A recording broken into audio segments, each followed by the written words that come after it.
All right, so are you ready to dive in? Because today we are tackling Elon Musk. Oh, yeah, he's everywhere, right? Yeah, it seems like you can't avoid him these days.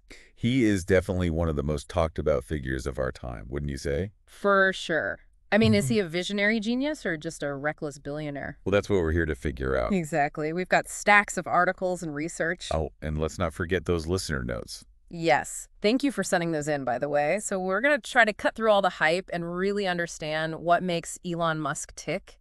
From his early days coding in South Africa To launching rockets. and shaking up the entire car industry. Yeah, the guy's got his hands in everything. Well, he certainly doesn't shy away from a challenge. That's for sure. And one thing that really struck me is how his path is anything but traditional. Yeah, he's not afraid to jump between completely different industries. Like from software to space travel to electric car, what connects all these ventures? It's that relentless drive, that ambition to push boundaries and do things that most people think are impossible. And that drive was evident from a young age. I mean, the guy was programming video games at 10 years old. 10 years old. And he even sold one of his games before he was even a teenager. Talk about an early bloomer. Ah! That's serious entrepreneurial spirit right there. But the sources also paint a picture of a pretty difficult childhood. Yeah, he faced bullying and isolation growing up in South Africa. It seems like those challenges really fueled his determination to prove himself, to escape his circumstances. Definitely seems like those early experiences shaped his worldview. So he ends up moving to Canada for university, then to the University of Pennsylvania, double majoring in economics and physics. Talk about a heavy workload. And then get this, he gets into Stanford's PhD program, but drops out after just 2 days. 2 days. Yeah, I know, it's wild, right? I mean, who does that? Well, it was the peak of the dot-com boom, Yeah. and Musk saw a bigger opportunity in the internet. He basically bet on himself and his vision, a pattern we'll see repeated throughout his career. So let's talk about those early ventures. First up is Zip2. Now, some people call it a simple online city guide, but it was way more than that. Yeah, this was back when newspapers were still figuring out how to navigate the internet. And Musk saw that gap. He created a platform that provided them with digital mapping and content management tools. Pretty innovative for the time. Exactly. And they managed to land major clients like the New York Times. Which is a pretty big deal. Huge. And that ultimately led to Compaq buying them out for a whopping $307 million in 1999. Not a bad return. At just 28 years old, Musk walked away with $22 million from that deal. 22 million. Yeah. But he didn't just retire to a private island or anything. He took that money and immediately plowed it into his next venture, X.com, which would eventually become PayPal. Ah, PayPal. It's a name everyone knows. Right. But the story of PayPal is actually pretty fascinating because it wasn't all smooth sailing. Musk had to deal with power struggles within the company. He was even ousted as CEO at one point. Really? Yeah. But even without him at the helm, PayPal thrived, eventually getting acquired by eBay for $1.5 billion. That's a lot of zeros. And Musk's stake in that deal was $165 million. Talk about a golden parachute. So both Zip2 and PayPal were huge successes, but they were still playing within the existing system.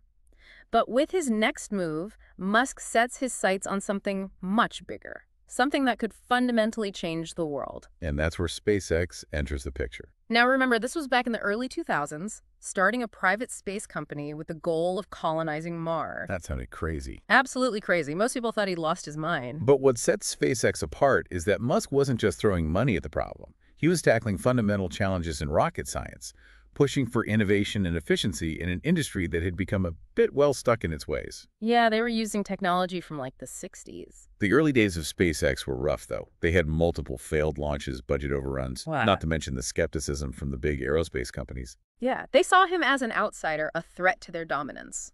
But Musk persevered. His belief in his vision never wavered. And in 2008, their Falcon 1 rocket reached orbit, becoming the first privately funded liquid-fueled rocket to do so. That was a monumental achievement. A real turning point for the space industry. Now, I got to ask about this liquid-fueled rocket. Yeah, what does that even mean? Right, for those of us who aren't rocket scientists. Well, basically, liquid-fueled rockets are way more complex to design and build than solid-fueled ones. Yeah. They require sophisticated engines, cryogenic propellants, and very precise control systems. But the payoff is that they offer much greater performance flexibility and the ability to be throttled and even restarted mid-flight. Ah, so that's why they're important. Exactly. And that was crucial for Musk's vision of reusable rockets, Yeah. which is a key part of making space travel more affordable and sustainable. So Falcon 1 was a huge breakthrough, but it was just the beginning for SpaceX. They went on to develop the Falcon 9, which has become their workhorse rocket for launching satellites and cargo to the International Space Station. And then there's the Dragon spacecraft, which can carry both cargo and astronauts. Yeah, SpaceX became the first private company to send astronauts to the ISS, a major shift in the landscape of space exploration. And we can't forget about those reusable rockets. Landing the first stage of a Falcon 9 back on Earth on a drone ship, no less, was mind-blowing. It drastically reduced the cost of spaceflight, making it possible to do things that we could only dream of before. It's a perfect example of Musk's approach to problem solving. He identifies a major obstacle, in this case, the expendable nature of rockets, and just throws innovation and engineering at it until he finds a solution. So SpaceX is clearly a massive success story, but it's not the only company Musk has transformed. He's also the driving force behind Tesla, which has completely upended the automotive industry. It's important to note that Musk didn't actually found Tesla. It was started by Martin Eberhard and Mark Tarpenning back in 2003. But when Musk joined in 2004, he brought with him his bold vision and the resources to make it a reality. And his goal wasn't just to build electric cars. It was to accelerate the shift to sustainable energy and prove that electric vehicles could be high performance, desirable, and eventually affordable for everyone. Yeah, back then, electric cars were seen as clunky slow with a limited range. Musk wanted to change that perception. He wanted to show the world that electric could be synonymous with performance and style. And he wasn't afraid to take risks. Their first production car, the Roadster, was basically a modified Lotus Elise, a new sports car aimed at early adopters and car enthusiasts. Yeah, it generated buzz, but it wasn't a mass market vehicle. But then came the Model S, a luxury sedan that really put Tesla on the map. It had Yeah. impressive range and a sleek design, and that giant touchscreen interface that became a hallmark of Tesla vehicles. Yeah, the Model S wasn't just a good electric car. It was a good car, period. It proved that electric vehicles could compete with and even surpass their gas-powered counterparts. And it paved the way for the Model 3 Tesla's attempt to make a more affordable electric car for the masses. Which was a huge gamble at the time. A lot of people doubted they could pull it off. But Musk was right. The Model 3 became a runaway success, proving there was a huge demand for well-designed, practical electric vehicles. And it forced the rest of the auto industry to scramble and try to catch up. Today, Tesla is the world's leading electric vehicle manufacturer, and its impact on the automotive industry is undeniable. Absolutely.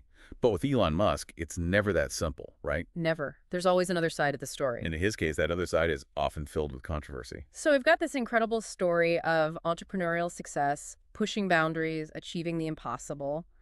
But there's also this constant undercurrent of controversy, this sense that he's always pushing the limits. It's what makes him such a fascinating and polarizing figure. So let's unpack that controversy. Where do we even begin? Well, I think his use of Twitter is a good place to start. Musk is notoriously outspoken on social media, and his tweets have often landed him in hot water. Yeah, to say the least. But perhaps the most infamous incident was the taking Tesla private tweet back in 2018. Ah, yes.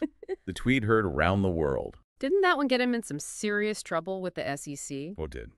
But before we get into that, let's back up a bit. Remember, the Securities and Exchange Commission, or SEC, is the federal agency responsible for regulating the stock market and protecting investors. Got it. So when Musk tweeted that he had secured funding to take Tesla private at $420 a share, It caused a massive uproar. Tesla's stock price surged.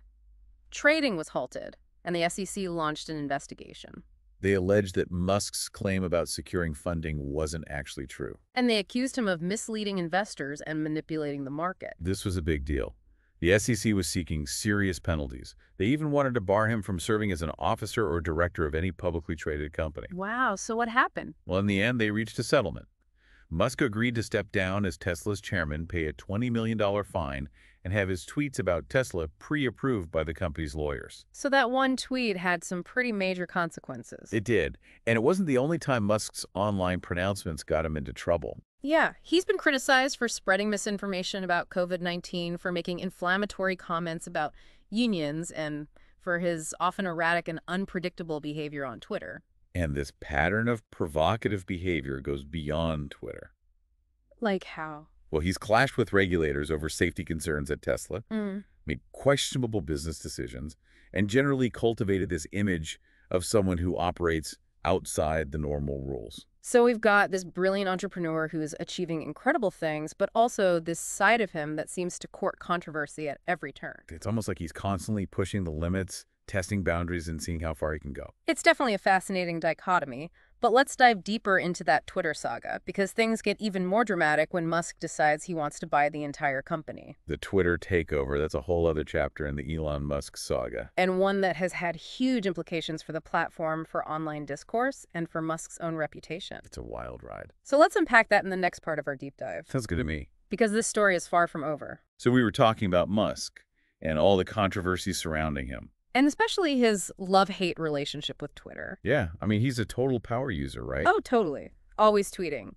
But his relationship with Twitter goes way beyond just some tweets. He really understands how powerful that platform can be, how it can shape public opinion and all that. And that's what ultimately led him to try and buy the whole company. Which is crazy when you think about it. Absolutely bonkers. It was like watching a real-life corporate drama play out in real time. First, he starts quietly buying up Twitter stock. Amassing a huge stake in the company. Then boom, April 2022, he drops this bombshell announcement that he's made an offer to buy Twitter outright for $44 billion. Yeah, a ridiculous amount of money. And this wasn't just some impulsive move either. He had a clear vision for Twitter. He laid out his plan, centering on free speech. Absolute free speech. Yeah. He basically said that Twitter had become too restrictive, too quick to censor people. He wanted to make it a true digital public square where anyone could say anything. Now look, I'm all for free speech, but even I was a little skeptical. Didn't a lot of people worry that this could lead to like a surge in hate speech and misinformation? Oh, absolutely. Oh. A lot of critics said that Musk's vision was naive, that unchecked free speech could have really dangerous consequences. Especially in a world where misinformation and online harassment are already so prevalent. Right. They were worried Twitter could turn into a haven for extremists and conspiracy theorists. So what did the Twitter board do? Did they just hand over the keys? Well, at first there was a lot of resistance. They tried to block him with a poison pill strategy. Poison pills sounds intense. It basically makes a company less attractive to a potential buyer. Yeah. But then after a bunch of back and forth, they agreed to his offer, and it looked like the deal was done. But this is Elon Musk we're talking about, right? Couldn't be that easy. You got that right. Just when everyone thought it was a done deal, Musk starts making a fuss about bots and fake accounts. The bots again? Yeah, he said Twitter wasn't being honest about how many there were, and he threatened to back out of the whole thing. Ugh, it was like a soap opera. The whole thing got super messy. Twitter sued Musk to try and force him to complete the acquisition. So it ended up in court. Yep. High-stakes legal battle.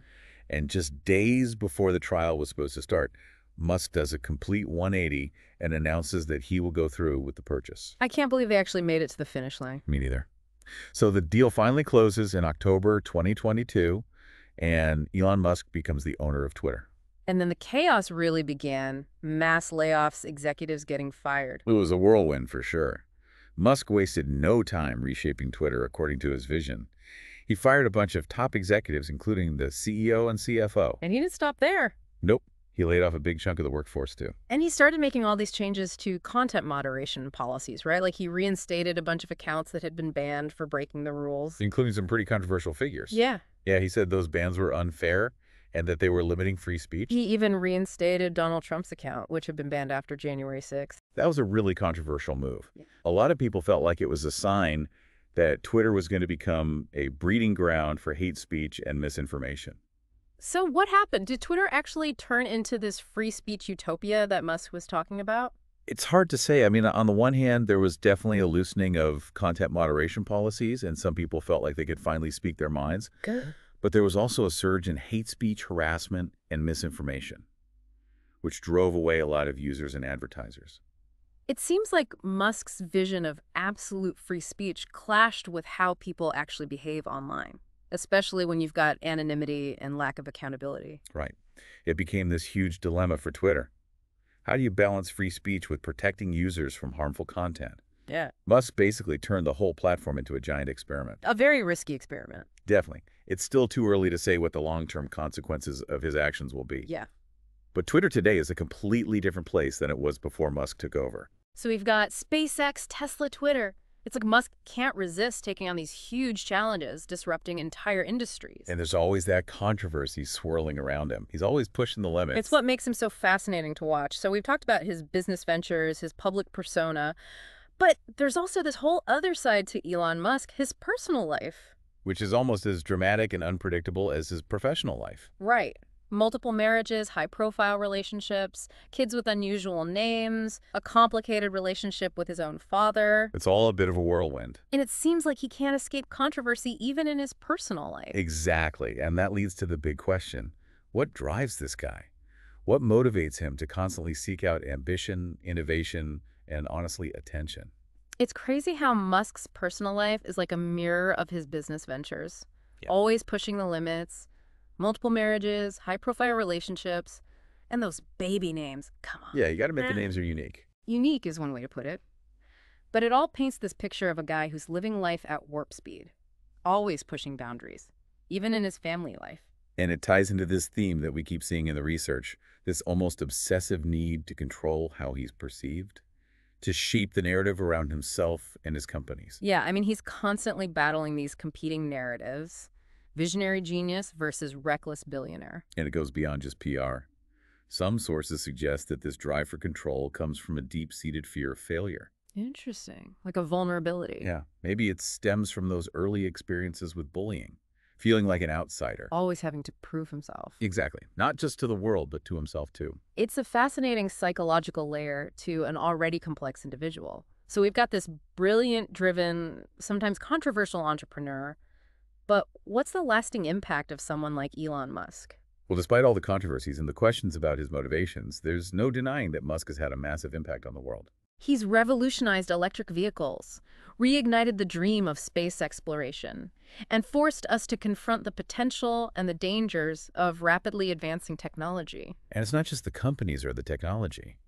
It's the way he's captured the public imagination. He's inspired a whole generation of entrepreneurs and sparked important conversations about the future. Even his craziest ideas, the ones that sound like science fiction, make us think differently, challenge our assumptions about what's possible. Like colonizing Mars, developing artificial intelligence. And then there's Neuralink, his company that's trying to merge human brains with computers. Neuralink, seriously? Oh, he's serious. He wants to create a brain-computer interface that would allow us to interact with computers using just our thoughts. That's straight out of a sci-fi movie. I know, right?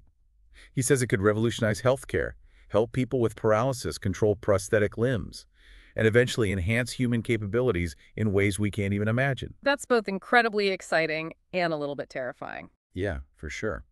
But that's Musk in a nutshell. He pushes us right to the edge of our comfort zones, forces us to confront the possibilities and the potential consequences of all this technological advancement. So this deep dive has been about so much more than just one guy's biography. It's about understanding the forces shaping our world right now. The interplay of ambition, innovation, and the ethical dilemmas that come up when technology moves faster than we can fully understand it. So where does that leave us?